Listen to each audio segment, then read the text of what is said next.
So just getting started. I mean, this is a typical kind of thing for writing a mystery. It was a dark and stormy night, you know. That's actually the true story of how I joined Toastmasters, as you would read in one of the books that I'll feature on the slides, and also in a couple of my own books called 15 Steps. It's how I enjoyed going into Toastmasters of today from the outside on a dark, stormy night down the side stairs to a church. And that's truly my story. But it may be something of interest to you. I want you to keep that in mind, and we'll just get that going there. All right, there we go. So the other thing I want to mention is I was listening to some of you talk. Some of you are writing fiction, some of you are doing other things. I am primarily a business and leadership writer. My writing stemmed from my speaking and my working with clients. And so I'm going to be speaking for that perspective. A lot of the tips and stuff that I will share, bits and pieces, will work for any kind of writing. So keep that in mind. Although what I'm talking about is the type of writing I actually do. So let's take it from there, and we'll get as much done as we possibly can. Many of you might or might not remember this book. It's been around forever. It's a classic. As a man thinketh. I remember reading it many, many years ago and thinking, someday I'm going to do some of that. And I guess the question I ask people when I do this in a longer version is, do you have a classic inside you? Well, you might have a bestseller, but you got to write the book first. And I think that's what we tell people is very often I get people who say to me, oh, I want to write a book. I want to write a book. I want to write a book. And one of the things that I've done as I got further into it, I said, good, send me something you've written, because writers write. It's not something you aspire to do and eventually you get to. You know, writers write just like speakers speak. And as you write, you get better. As you speak, you get better. As you collaborate with other people, you get better. Those kinds of things. So this was my first back of the room product in 1996. I'll tell you the whole story about it in a minute. We sold it for $25. We sold well over 1,000 of them, which was amazing to me. The 10th edition, which I'll talk about in a minute, was just published back in 2023. Because at a 10th, I say 10th edition because every so many years I would update and rewrite the book because I'm learning stuff. I'm like Michelangelo at 87 when he was quoted as saying, I am still learning. So we'll take it from there. Now, this is the 10th edition. I'm going to use this as an example because it's probably the book that I've had the most success with over the years. I want to share with you. I showed you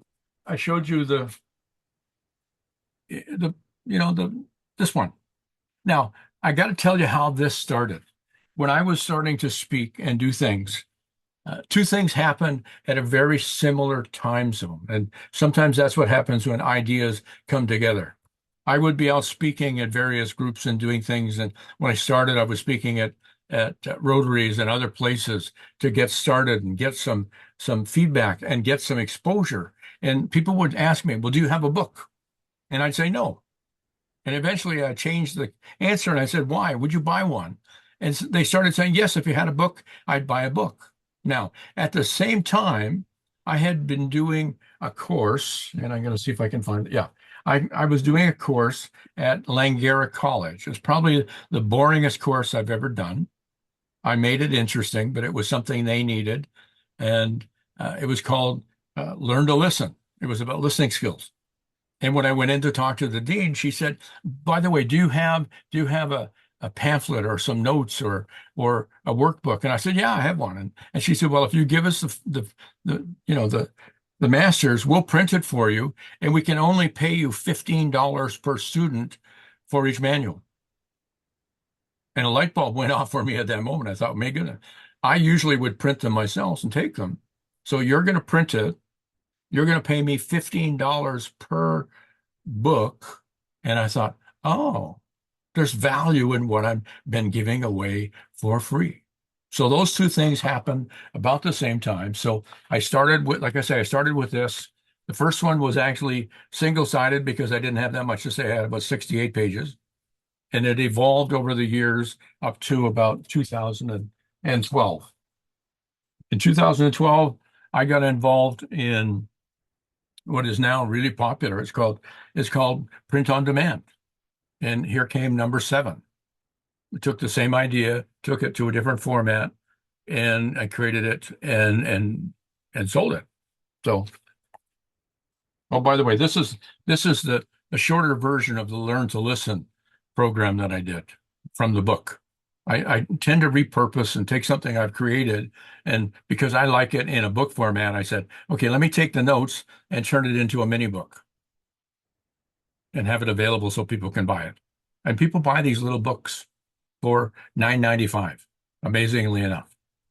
So, so then with then we went on a few more years, and I did this version of Speaking for Success. This is number 8. Now, this is where I started getting creative. I was speaking in Paris, and I thought to myself, I really don't like all the ends of chapters where there's like a half a page or a third of a page left. I know a lot of people. I know a lot of speakers. So I reached out to speakers all over the world and said, hey, I'm updating my Speaking for Success. Would you share with me like a paragraph or a half a page of something that would help somebody attempting to learn how to be a better speaker? And they did. So then number 9 came out. And I continued working on it until we got to number 10. And that's the whole point I want to get to across to you is with print on demand, you don't have to be perfect. You just have to be consistent. And you can go in and create your states. You can go in and change it. You can go in and finish it. When I was doing, where is it?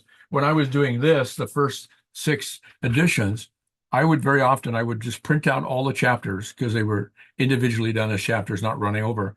And then I would lay them out on my bed. And when I moved out here, I would lay them out on my hot tub downstairs and I'd say, okay, I think this chapter really should be over here. And I would physically move them around. And then I would do the table of contents because it made more sense to me as I started understanding what I was doing and as I started sharing it with real live people. So again, that's the idea. You can take what you're doing, take it out to an audience, get some feedback, get some reaction, and then say, okay, now how do I make it better? I'm going to talk about a project that I'm doing with a speaker friend of mine, Marty Dickinson in Denver. That we started actually we started in January, but we delivered it in May. So that's the whole point behind that.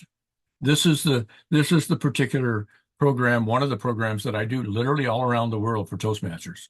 I'll be doing an open house with this as the foundation in Athens, September 23rd. I'll be doing another open house in Rome on October 6th with this as the foundation. And this is the fun part. You can take your knowledge and travel the world. That's the fun of this. Sometimes a book can do more than that. Now, here's some things. Here's 7 reasons that I've come up with why creating and marketing and selling books based on information would be good.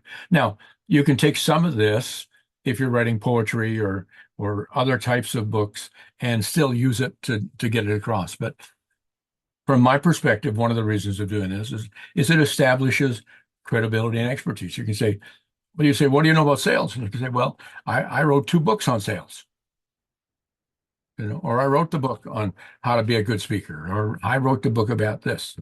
So in some ways, the fact that you've written it says something. The other thing that's interesting in our business is authors who speak get paid more and get hired more than just speakers. There's a little subtlety that says if you've written something, you must know more about it, or at least you've had the expertise to go into it. So you extend your reach, you reach more people because sometimes the books will reach out to people that you never reach yourself. And they get, hey, I read your book, or somebody gave me your book, and we want you to come and speak for us, or some of the writing that you've done. And one of the things I'm saying is that writers need to write. I do a lot of writing where I've done articles. I did that before I did books. And some of my articles show up on other people's websites. I got hired to do a program on sales in Cancun for OK Tire, which is a big tire company here in Canada for all their dealers, because somebody read an article that I wrote that somebody else had put on their website. They paid me full fee, flew me down for a week, and I spoke for 2 hours. The book opened that door. It reinforces your programs. In other words, if you're doing a program like this, you're going to be able to say to people, I can't cover everything I'd like to cover, but I have a book at the back that goes into it in more detail if you'd like to take it home with you. That's the whole sales pitch for me. I don't do a big, hey, buy my book, buy my program, all that kind of stuff. So it's a revenue stream. Amazingly enough, I've been very fortunate. Not every book I've written has sold tons and tons of copies. Some of them, like this one, has sold well over 8,000 copies in print. Average cost about $20 a copy, not including the ebooks and the other books. And some of the books have sold like 200 or 300. Some of them have sold 2,000 or 3,000. I've been very fortunate because I'm out doing what I'm doing that the books get exposure because of me speaking. Now that I'm not speaking as much, I'm learning the other side of it is how do I generate interest in my books when I'm not physically in front of an audience? So that's part of where maybe you are today. It's a promotional tool. It helps you get better fees. It differentiates. Lisa and George and I tend to like to sail. We like to go on cruises. So I've started doing fun things. Where did I put the other book? No, I don't know where it is. Anybody see it? No? Okay. Oh, here it is, right there. Okay. These are the two books I take with me when I go sailing. One of them is one of my customer service books called, Make Me Feel Special. The other one is Legacy of Leadership. And what I do, and what I've been doing now for the last 6 or 7 years, is I give a signed copy and a note of the leadership book to the captain of the ship. And I give a signed copy and a note to the general manager or the hotel manager for the customer service book. And I don't think any of that. And what happens is I get invites to go up to the bridge. I get champagne and chocolate-covered strawberries dropped to the room. I get special treatment in so many areas just because I had the audacity to give them a book. I mean, I send these books out all over the place. This particular book, for example, signed Pope Francis and Pope Leo have a copy of this, and both of them sent me notes saying thank you for the book. It's been received by a president, 2 kings, and a prime minister, as well as 2 popes, just because I had the audacity to send it out to them. It's a connection tool. And my wife thinks it's funny. We're going to be in Rome in October. I told her, I said, can you imagine if the Pope says yes? Because I sent him a note saying, hey, because he sent me a note back saying he got the book. And I sent him a note saying, I'm going to be in Rome the beginning of October 6th to 10th. I'd like to take you out for a cappuccino if you're around. The worst that can happen is nothing. And if it happens, it'll be kind of fun. And I'll take a selfie and it'll be fun. And you'll get to know about it. But anyway, that's part of what you do with your books. The books become part of who you are. It's a way of introducing yourself to people and building bridges and bonds that can be amazing. And in my case, like I say, I've been very fortunate that I have made a lot of money selling books over the years. And I didn't set out to do that at all. I set out to be a speaker. And people wanted books, so I wrote books. And I'll tell you one quick story. When I first started, I had 4 books like the one I first showed you in Spiral Bound. And I was hired to speak in Whitehorse for the Yukon government, or Northwest Territories. And I went up to do that. But while I was there, I stayed over a few days and spoke for the Yukon, Alaska territories. They're not big enough to be a district, but they were having a conference. So I did. And I brought 25 of each of those 4 books. I'll show you pictures of it later. And I came out after I spoke and I was looking and there was like 2 of this one on the table and 3 of this one and whatever. And I thought, well, bring some more out. And they said, well, no, we sold all the other ones. Long story short, I sold all 100 of the books at $20 a piece. It was like $2,000 for doing a free Toastmaster conference in Whitehorse. Again, another light bulb moment to say, hey, somebody values some of this. So maybe I should keep doing it. So when is a book not a book? I've got 3 or 4, actually I had about 5 or 6 slides like this, but I'm only going to share 3. It's a business card. It gets new clients, it introduces new people. I use my books to introduce myself to people when I'm sailing. It gets me on podcasts, et cetera, et cetera. It's a profitable business just in itself. It can be a fundraiser, depending on what you want to do with it. launch points for a cause that you believe in. Like for, I know Lisa's with kidney transplants and those kinds of things. Extra cash flow for your business, a brand new business empire. Irene and I set up successpublications.ca just to handle my books and also work with other people that want to get their books done. So keep that in mind. And here's some more. Visibility, passive long-term income, written voice, boost your personal professional confidence. For the some reason that if you've written the book, it makes you feel more confident when you're speaking about it. And the one thing I do is if I haven't spoken on a particular book or a topic that has a book available to it, I go back and reread the book because I don't remember all the stories. And what makes the books interesting are the stories. Like when I did the Speaking for Success, the difference between what I handed out in my class and what I printed was I included the stories in the print version that I would tell in person when I was doing the program. So keep that in mind. It's when you personalize and make it happen, the things happen. So this is what I hear from people when they say, "Oh, I want to write a book, but," and the buts get in the way. They tell me, "I got no time to write. I can't write. I don't know how to write. I don't want to write." I mean, some people are actually honest enough to say, "I'd like to write a book, but I really don't want to write it." Okay, hire a ghostwriter. I know two or three people that will charge you $5,000 or $10,000 to do that, and you'll have a book out. I don't know what to write about. Well, that's a little harder unless you sit down and coach them and do some consulting. Find out what they're interested in. Find out what their passions are. Find out what their expertise is. Everybody has something they could write about if they want to. I don't know how to publish. Well, that's part of what we're talking about tonight. And you'll talk more about that in this club as you get involved because people are going to share secrets about here's what I did to get my book into print. And the bottom line is I tell people, writers write. If you're a writer, you should be writing, whether it's writing stories or articles. Eventually, those turn into books. Some of my books became books because I'd been writing articles and I was collecting ideas and sticking them in manila folders. Remember these? We used to have a lot of these. I still have used a lot of these. And I'd have a bunch of these in my desk, and I'd have one would be customer service, and one would be sales, and one would be speaking. And as I came up with ideas, I would write a note and stick it in. And eventually I'd have enough there to work on to create it. Now I do that online. I create folders on my computer and I put ideas in. I'll scan stuff and put it in. And then you eventually get a body of knowledge that's big enough that if you put some work into it, you can turn it into a book. And you may want to write this down. This is something I tell people. Writing is easy. Here's what you want to write down. Capture the thoughts, make the connection. The rest is editing. Capture the thought, make the connection. The rest is editing. You have the idea, you have the thought, you have to get the connection. Like, why is it important to the person who buys the book? And the rest is editing to make it work for you. So, picture here, that's me. People are afraid of stuff.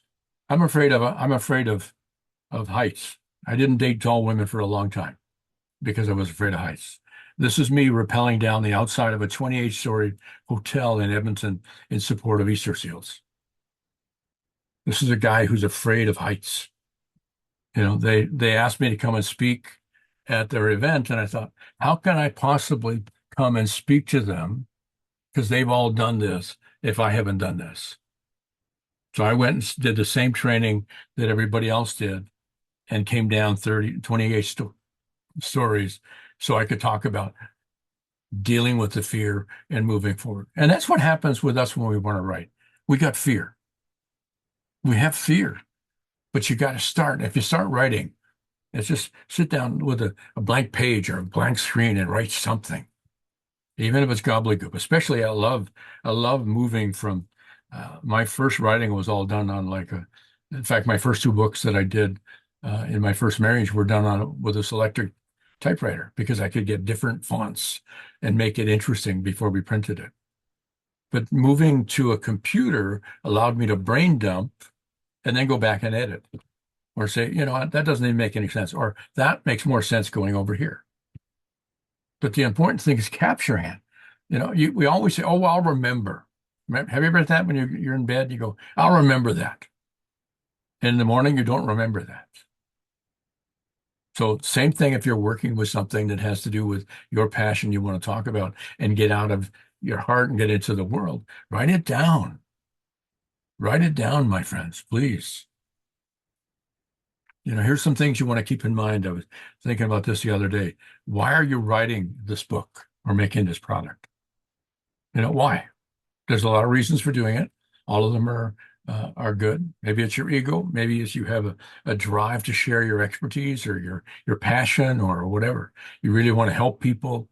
You have to understand why. Because if you understand the why, the how will take care of itself. I've been teaching that for around the world for probably 30 years. If you understand the why, the how will take care of itself. So who's your audience? Who are you writing it for?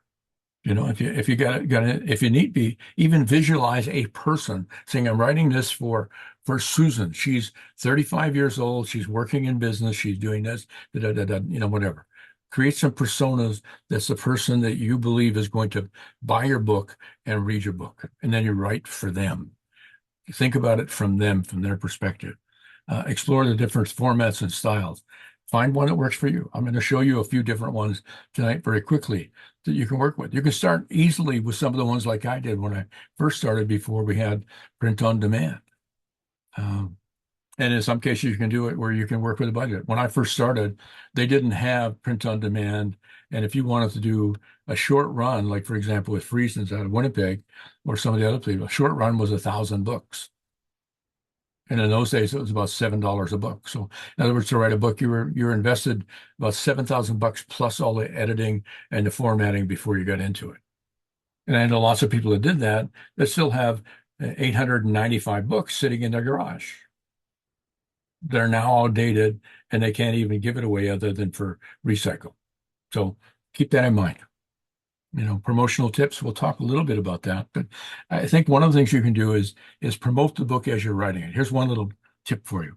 If you're serious about writing a book, change your email signature. The little part that says on the bottom, say author of the forthcoming and put your working title. Then everybody you email knows that you're going to be writing something and they know the working title. And they're going to say, how's the book coming, Bob? Oh, I haven't done anything about it for the last 2 years. I was just thinking about it. It was a dream. It was a fantasy. But it might just hold you accountable. And it might keep you accountable to you, which is the biggest thing. Because if you're not accountable, you won't put the discipline into it to make it work. I guarantee you. So the other thing you want to look at, and we won't cover it today, is looking at your book as a springboard to create other products to go with it and other things that can make it more profitable. So take it from there, just some ideas. So getting ideas for content, as I mentioned, start a physical or digital file, record Zoom videos, pick up your phone, and if you have an idea, record it, send an email to yourself, send a voicemail to yourself, so you record what you're doing.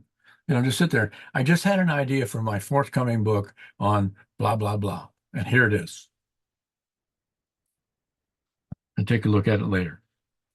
Interview guest experts that have the expertise in the area that you want to do, so you can collaborate and pull in there.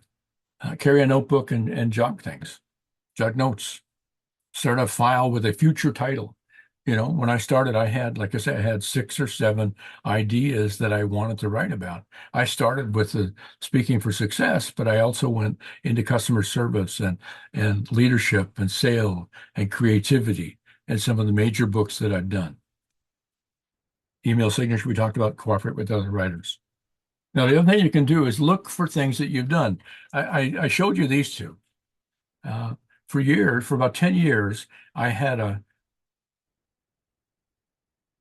ebook, like an e-zine that went out once a month called Secret Selling Tips. No, that's the other one. Sorry. This is the one that I'm sorry. Okay, different story, different books, different story. This is the one that I created a program for the Brick here in Canada for their sales team. And for about 3 years, we put out every other week, we put out something for them on how to be a better salesperson. We had another one for their manager so they could discuss it with them and deal with it accordingly. And I'll tell you how that worked later, but where did I put it now? Okay, there we go. But for example, for 10 years, I did a monthly newsletter. And so during COVID, especially, because I was looking for things, I thought, what can I do? How can I repurpose? So I literally went through that newsletter and I went and divided it into two sections. The early years, 1998 to 2009. And then the saga continues, 2010 to 2019. And I shared the stories, I added a few things to it, and made it a two-volume set. Because sometimes you have the content already, and you just need to repurpose it or pull it over and restructure it so that it makes something you can do. Okay, that can stay there. All right, so I'm just having fun. I'm pulling stuff up together. Here's some self-publishing help, and you may want to take a look at some of these. If you need it, I can send them to you later. Amazon.com is one of the places where a lot of people will get their books on Kindle Direct Publishing. That's where I started because at that point, that's all I knew. And one of the nice things I like, I use Amazon as one of my printers. And what I like is they will drop ship for me now. They didn't used to, but they will drop ship for me. Like, for example, when I spoke for District 26 in Denver in May, after I came back from my cruise to Italy, the books were there already. I sent them down to Marty in advance, so I didn't have to carry them. And then I just brought back a few that weren't sold. Anger and Spark is one that I've gotten involved in because of my wife. During COVID, for example, this is where it's fun. You can do things where you just have an idea. During COVID, my wife, who does all of my editing and proofreading and helps do the formatting to get the books ready to print, had been talking about doing a cookbook of all things. And so she did a cookbook. She had all these recipes. She came up with a title because her oldest son would constantly be calling her saying, "Mom, how do I? How do I?" That was the title. So she put this together. She sold 300 or 400 copies at $20 a piece. So it was a nice little sideline for her during COVID, gave her a chance to do something. My friend, Greg Gazin, who some of you may know in Toastmasters, he's the guy that does the Toastmaster podcasts. He's a longtime friend of mine. He's actually working on his updated version of Corey Outsmarts the Butterflies right now. And Irene and I helped him put that together to get that out there. So you may have an idea. That's, again, a small book. Small book. Doesn't have to be full size. And then Smashwords is strictly ebooks. And there's the thing there. And again, my wife, who does this for other people, successpublications.ca. She helps editing, proofing, formatting, all sorts of good stuff. So you can talk to her about that. So getting help with your project. This is the other aspect of this, is people ask, how do I do this? How do I do this? Well, you join a club like this where other people are going to be sharing ideas. That's a great idea. That's why I thought this was a great idea. And I told Lisa, yes, I'd be happy to come. So you can hire professionals to help proofread, edit, and format for publication. You can be spending $500 up to $2,500 or more just putting a book together. You can recruit smart friends and fellow authors like people from this club to help look at your book and give you some ideas. You can go it alone knowing that with print on demand, you can turn around and make changes, updates, and make it better. And if you make major changes, you can make it version 2, version 3, version 4, that kind of stuff. So the nice thing about it is, here's a little tip. Be really careful using stock photos. If you do not explicitly have written permission or have paid for it, and you can prove it, don't do it, because some of the people out there can be very vicious and very expensive to deal with. I know that from fact, because I had some little ones that I did on a newsletter, and somebody came after me, and I ended up eventually I negotiated them down to about $500 for a one little inky dinky picture on the newsletter. So be very careful with that. Uh, this was my first retail book back when I was in the kitchen business, making women happy for a living. I did a program at the Vancouver Home Show. I did twice a night I'd speak, and so we created this book on how to remodel your kitchen and stay married, and we sold them there as well as me speaking about it. Uh, the other one here, that's one of the books that I did for the brick, and you know, I did a lot of work for the brick, and that this is where I'm saying sometimes your writing will open doors for you. I saw an ad for somebody that were saying they were looking for a writer to work with a local entrepreneur to help him get his story out and whatever. And so I said, well, I sent him a note, said, I've written a few books and here's what I've done and whatever. And so they hired me to do that. This is one of the books that we worked on. I interviewed all of the management and VPs because I had trained them all, so I got to know them. We worked out on what was each department committed to. It's in the book. Each department is there, and everybody got a copy. We printed 10,000 of these in English, 4-color, and 2,000 in French. So it made sure everybody got it, and they've been updating it ever since. And I charged them nicely to be involved in putting it together. So you never know. So something else that can happen is you can this is where I was talking about. These were the 4 that I had to start with. Speaking for Success, Secrets of Effective Customer Service. Why didn't I think of that? And I'm already running as fast as I can. That was my first major 4 books. Those are the ones I took to Whitehorse and sold $2,000 worth at the Toastmaster event that one morning. So you never know what you've got that will work. Now, this is something where you can take little books. This is something I learned the hard way. You can start with something as simple as taking a book, turning it side. You had notes, so turn your notes sideways, print a copy, a color copy for the cover, and buy yourself a saddle stitch staple. I paid about $34 for mine. In other words, here's what you got. You put it in, you staple it, hold it. You've got a book.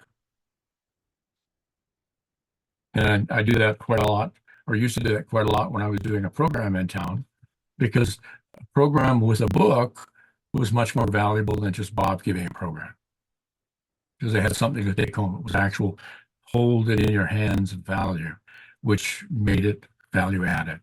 So that's the idea with that. 8.5 by 11 saddle stitch. Now, pocket was done. I did a series of these. This is one I love to tell a story when I'm talking about marketing. And because I believe that sometimes a book is more than a book.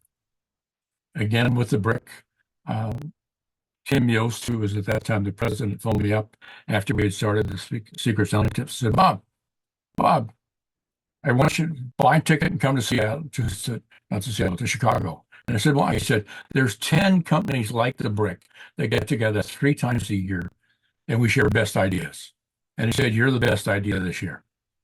So I thought, okay, sure. He said, I'm going to get you 15 minutes on the schedule. So I put together a quick PowerPoint. I spent 3 days working on this little book called Secret Selling Tips. I hadn't even written the book yet, but this little one. And at the end of my 15 minutes, I said, I understand you guys are in business and you understand that sometimes there needs to be an incentive to make a decision. So here's the deal. If you sign up your entire sales force today, I will give you one of these for every single one of your salesperson with your logos and stuff on the back. I sold up 4 of them, 4 companies that day. I had one already and one later. It was like $105,000. And that carried on for 3 years. One little book opened the door for that because I had the audacity. And the other ones we did. The Power of One, for example. Some of you may have seen it if you've been to some of the previous international conventions. I did the original one when I had the keynote in 2008. I gave a copy of that to everybody. I also did copies of that in Vancouver for the people who are doing it, the volunteers. I've done that in several ones where I would actually have somebody sponsor it so that I didn't pay for it and everybody would get one. So it's a way of paying for your books and still getting exposure. Print and ebooks. Just again, you've got lots of ideas. You come up with these color, you make it an ebook, a PDF, give it to people, sell it to them, give it to them, send it to them, whatever you want to do. Because again, it shows your expertise. It gives you a chance to do things. Sometimes you do some little books where you've got notes. You've got notes like the killer sales phrases. It's just a whole bunch of sales phrases. Here's some things you can use that'll help you to be a better salesperson. And instead of just having it in a handout, I made it into a little booklet, which made it more value added. You know, some of these ones like Think, Run to Win, that became small books. Where did I put that now? Oh, they do. And some of them have turned into other books later because I love to see print. Like for example, getting to Yes, I redid and made a book. This is one that you're going to get e-copy of at the end of this. Right on. It's a book I put together for a writing course that we did. This is one I did just to help my clients maximize meetings. Just a checklist and things that you can do to make sure that you're going to have a more successful meeting. And I would give it to them when people potentially hired me as a speaker. Again, it made me more valuable to them, and I helped them to succeed. Obviously, they appreciate it. They spread my name, and they have me back. You never know when a book is going to open doors for you. So, key thing I want to share as we move to the close here, you don't have to do it alone. Because I know a lot of people, writers tend to be solitary. And I don't know if you've ever seen people, you're going to Starbucks and see somebody there with their laptop, and maybe they're writing a book, or maybe they're working on something for university, or they're doing something else. But the idea of a club where you can talk to other people and say, I'm working on something, and maybe you're doing something like my friend Faith did. She started writing. She's a professional speaker. She's a former RCMP, and we had a meeting one year, and she said, I want to start writing some mystery books. She's now done 3 complete series. She just finished her last one, which is a trilogy. And she started, the first few were a little chunky, and they kept getting better. Now she's amazingly good. And she still speaks on what she speaks about, but this is her pleasure. So learn to leverage the collaboration as a part of the creative process. Don't work alone when you've got other people you can get to help you. Leverage the collaboration and work on things. Cheryl Rowe, she's a longtime friend of mine and is also an accredited speaker. She did Heart of a Toastmaster as a book for Toastmasters. My chapter 15 Steps is in that book, as is a number of other books from those of us around the world. So you never know what you've got that you make it. Here's a couple that I've done. Company of Leaders, I told you about. We put that together. I did that originally as an ebook when I keynoted in Calgary in 2008. We redid it several times since. I redid it last year for our 100th anniversary with 60 contributing authors now instead of 40, and take it from there. Foundational Success was a book we created for CAPS. It's a fundraiser against, and then this is the one I was telling you about. Marty Dickinson and I are working on Skills Pay, how to monetize your Toastmaster experience. We've written a book. We're still tweaking the book. If you look closely, I don't know if you can see it on the screen, but there's 2 little spots there, 2 circles that are empty, because we're hoping eventually we're going to put the Toastmaster logo, because we're going to get permission from them to make this part of a book. And we're hoping to present this in Paris at the International Convention next summer, next August in Paris. So anyway, we've done it live in Denver in May. We've done it online a couple of times, but it works because we work together and we traded ideas. What about this? What about this? What about this? And we built it. So there you go. So here's a key thing. If you want to write, but take steps to keep your motivation up, because it's a tough job. And it's lonely sometimes, and it's frustrating, and it'll drive you nuts because you're going to be reading something and you're going to be sitting there and you've rewritten the same paragraph with the same sentence 25 times, and it still doesn't make sense. Know when it's good to say, okay, I'm going to take a break. I'm going to go for a walk. I'm going to have a coffee. I'm going to pick up the phone and talk to somebody. I'm going to go watch a TV show. I'm going to read a fun book. Do something to keep yourself going, because if you want to, you can do it. I guarantee you can do that. So here's the key for you. Make a commitment. If you're serious about writing, make a commitment and say, I am going to write and publish my book on whatever it is. It's a love story, it's a series of poems, it's a, a cookbook, whatever it is. I'm gonna have it available in print by October 1st or whenever, and write that down and share that, especially share that with the people at this table. And here's the bonus ebook that I said I would give you. The Write On. That's the one I created for, especially for a weekend writers course that we did. It's ideaman.net, and Write On in caps with the exclamation mark in PDF. You can download that. I'll leave that up so you can make sure, take pictures of it if you need to, and take that for you. Have some fun with it. Read it. Apply what's in there. There's a lot of good information in there that will help you in your writing career. And I will, at this time, I'm open to questions or whatever we're doing.